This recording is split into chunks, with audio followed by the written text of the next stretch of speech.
பொதுச் செயலாளர் ஓடிவிட்டார், நிர்மல்குமார் ஓடிவிட்டார். யாரு ஓடுனது? உங்க அப்பா கைது செய்யும் பொழுதும் நீங்க ஓடுனீங்களே, அப்படியா ஓடணும்? நாங்க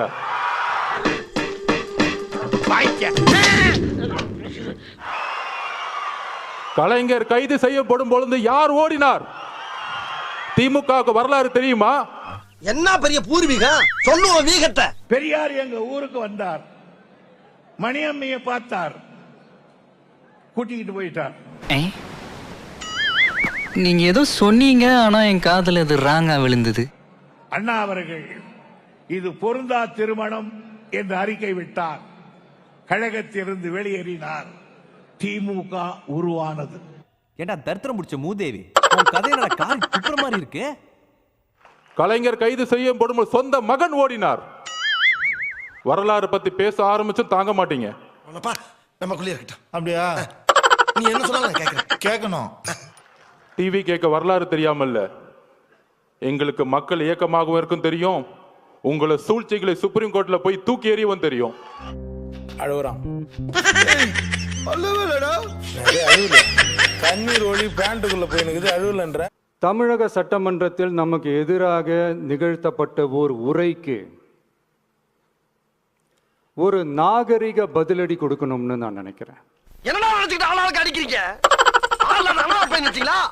எனக்கு இருக்கடா சாதி சனா சொந்தம் பந்தம். அரசியல் செய்ய விருப்பமில்லை, அரசியல் செய்ய விருப்பமில்லைன்னு அடிக்கடி சொல்ற முதல்வர் நம்மளை குறிப்பிட்டு பல்வேறு அவதூறுகளை பதிவு செய்வதன் வாயிலாக பெருந்தன்மையை பேரளவில் மட்டுமே பேசும் முதல்வர் 15/10/2025 அன்னைக்கு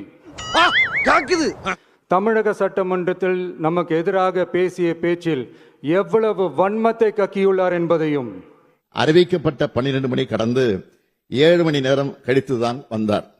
இந்த காலதாமதம் கூட்ட நெரிசலுக்கு முக்கிய காரணமாக அமைந்தது.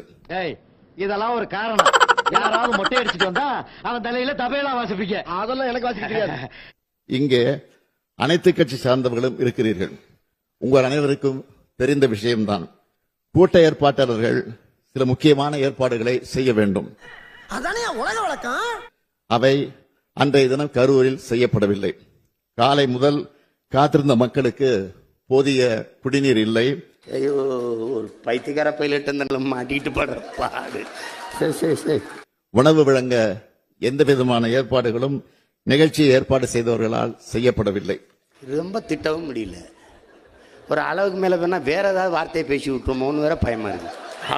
எப்படிப்பட்ட ஒரு அரசியல் செய்ய முயல்கிறார் என்பதையும் தமிழக மக்கள் உணராமலா இருப்பாங்க.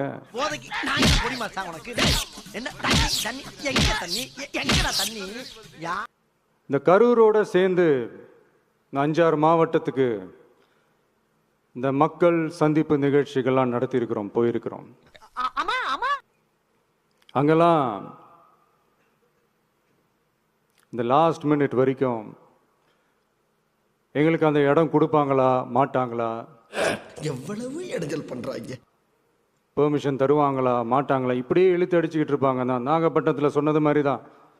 ஐயோ, மீண்டும் மீண்டுமா?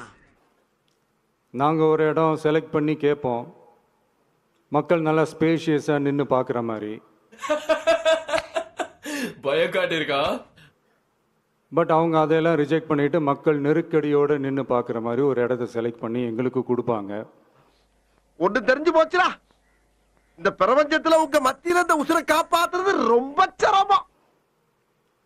இது வந்து டிஃபால்ட்டாக எல்லா இடத்துலையும் இந்த ஒரு ஆர்குமெண்ட் நடந்துட்டு இருக்கும்னு வைங்க. ஏன்னு? ஏன்? எதுக்காக? ஏன் இப்படி செஞ்ச? அது மட்டும் இல்லை, இந்தியாவிலேயே எந்த ஒரு அரசியல் கட்சி தலைவருக்கும் கொடுக்கப்படாத கண்டிஷன்ஸ். பஸ்ஸுக்குள்ளேயே இருந்து பார்க்கணும், மேலே வந்து கை காட்டக்கூடாது. ஒரு மனுஷன் வீடு வந்து சேர்றதுக்குள்ள எவ்வளவு இப்படிலாம் ஒரு அதீத கட்டுப்பாடுகளை கொடுத்த உடனே எங்கள் சைட்லேருந்து ஒரு அறிக்கையும் வெளியிட்டோம். அது மட்டும் இல்லை, தமிழக வெற்றி கழகம் சார்பாக அனைத்து கட்சிகளுக்கும் சமமாக ஒரு முறையான ஒரு பொது வழிகாட்டு முறைகள் SOPsன்னு சொல்லுவாங்க, அதையும் வழங்கணும்னு சொல்லி உயர் நீதிமன்றத்தையும் நாடி இருக்கணும். இதுவும் தமிழக மக்கள் உணராமலா இருப்பாங்க. ஒரு புது பாயிண்ட். இப்படி ஒரு அரசியல் காழ்ப்புடன், நேர்மை திறனற்று, எப்ப பார்த்தாலும் எனக்கு தடங்களாவே இருந்துகிட்டு இருக்க. இதுக்கு மேல ஒரு வார்த்தை நீ பேச நம்மளை பத்தி குற்றம் சாட்டியுள்ள குறுகிய மனம் கொண்ட முதல்வர் அவர்களுக்கு ஒரு சில கேள்விகள்.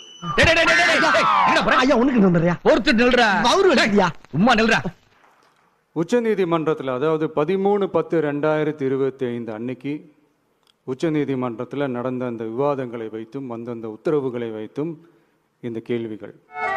அப்படி சொல்லக்கூடாது. என்னைக்கு இருந்தாலும் அவன் அரசன் அல்லவா? பாவம், அவனை எத்தனை பேர் தான் சாத்துவது? பற்றாக்குறைக்கு நீ வேறா? இப்படி பொய் மூட்டைகளா நம்மளை பத்தி இந்த அவதூறுகளை அவிழ்த்து விட்ட முதல்வர் அவர்களுக்கும் திமுக அரசுக்கும் சார்பாக கோடிகளை கொட்டி அமர்த்தப்பட்ட அறிவார்ந்த வழக்கறிஞர்கள்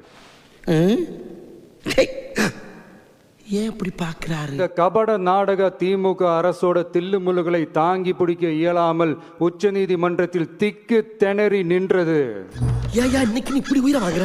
நீ வாதாரப்ப என்னைக்காவது நான் குறுக்க போந்துருக்கலாம். அடிக்கடியா ஒரு மனுஷன் கிராஸ் பண்ணுவேன். ஒரு ஆர்டரா ஃப்ளோவா போய்கிட்டு இருக்கல, கூட பேசினா மறந்துட மாட்டானா? முதல்வர் அவர்களுக்கு மறந்து விட்டதா? அத வேற ஞாபகப்படுத்திட்டீங்க. நெஞ்சமெல்லாம் பொண்ணு அறக்கு தம்பி. இந்த கரூர் சம்பவத்துக்கு அப்புறமே அவசரமா ஒரு தனிநபர் ஆணையம். ஆனா என்ன பிரயோஜனம்? அம்மன் ஜல்லிக்கு பிரயோஜனம் இல்லடா. அந்த தனிநபர் ஆணையத்தை அவமதிக்கிற மாதிரி 3 வேளை சோத்துக்காக 3 முறைக்கு அமலை விட அதிகமா நடிக்க வேண்டியது இருக்கடா. அரசு உயர் அதிகாரிகள், காவல்துறை உயர் அதிகாரிகள் எல்லாருமே நம்மளை பத்தி ஃபுல்லா இந்த அவதூறுகள் பரப்பி இப்படி சோறு திங்கிறக்கு எவ்வளவு மானம் கட்டு போய் தெரிய வேண்டியிருக்கு தெரியுமா? பேசுறாங்க பேச்சு. ஒரு செய்தியாளர்கள் சந்திப்பு அவசரமா. இதெல்லாம் ஏன் நடக்குது? நாம என்னப்பா செய்யறது? நாம ஒண்ணு நினைச்சா தெய்வம் ஒண்ணு நினைக்குது. தெய்வம் நினைக்கிறது இருக்கட்டும்டா, நீ ஏன்டா நினைச்ச? எதுக்காக நடக்குது அப்படின்னு ஒட்டுமொத்த தமிழக மக்களும் கேள்வி கேட்க ஆரம்பிச்சாங்க. இதுவும் தமிழக முதல்வர் மறந்துட்டாரா? ஐயோ, இந்த சின்ன விஷயத்தை கூட புரிஞ்சு தெரியாத தத்தியா இருக்கிறானே. அதுக்கப்புறம் அந்த தனிநபர் ஆணையத்தை தலையிலேயே கொட்டி வீட்டுக்கு அனுப்பிச்சிட்டாங்க. அது வேற விஷயம். பார்க்க போற வாயால தூக்கு போறாலும் கேவலமா பேசுறானே. இப்படிலாம் கேள்வி கேட்ட உடனே ஏதாவது பதில் சொல்லி ஆகணும்ல. அதனால சட்டமன்றத்தில் பேசும்போது லேசா புழுந்தாவே கண்டுபிடிச்சிடறாங்கல்ல. அது சரி, அவங்கள நம்ம வாயை பார்த்து வருஷ கணக்கா பழகிட்டாங்கல்ல, கண்டுபிடிக்கத்தானே செய்வாங்க.